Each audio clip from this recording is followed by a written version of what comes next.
Assalomu alaykum barchaga.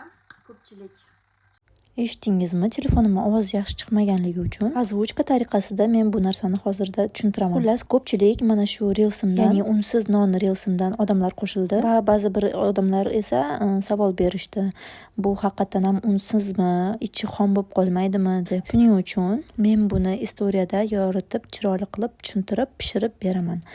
Keyingi istoriyalarimni kuzating va haqiqatan ham zo'r chiqishiga amin bo'lasiz. Bu safar nonni sal kattaroq qilib pishirmoqchiman. Shuning uchun ovsyanka xlopiyalarini blenderda yaxshilab maydalab, un holatiga keltirdim. Ikkita tuxum qo'shib, bu safargi nonim sal kattaroq bo'lganligi uchun ustidan ozgina sut qo'shib yubordim. Bo'lmasam massamiz rosa ham qattiq, quruq bo'lib qolishi mumkin. Yarim choy qoshiqda tuz qo'shdim va razrxitilim bo'lmaganligi uchun sodani uksus bilan yoki limon bilan o'ldirib qo'shib olsangiz ham bo'ladi. Xullas, massani barchasini aralashtirib, yana ozgincha sut qo'shdim. Sut qo'shgach esa hammasini vilkada yaxshilab aralashtirib, endi ustidan 200 gram tvorog, oddiy tvorog qo'shib yubordim.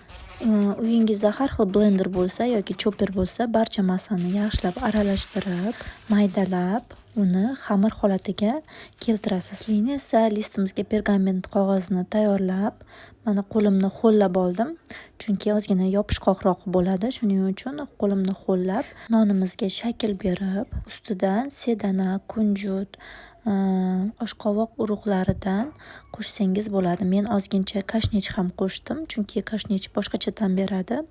Mana birinchi bo'lib kashnich qo'shdim, sedana qo'shdim va qovoq urug'laridan qo'shdim. Tayyor bo'lgan xamirimizni duxovkaga jo'natishga hozirlayapman. Duxovkamiz oldindan qizdirilgan bo'lishi kerak. 200 gradus va 30 daqiqaga rejimni yoqib qo'ydim.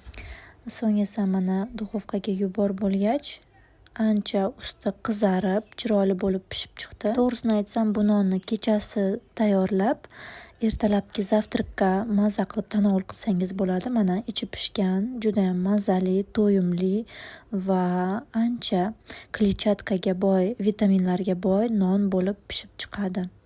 Oddiy nondan ko'ra mana shu nonni tanovul qilsangiz, organizmingiz sizga ancha rahmat aytadi.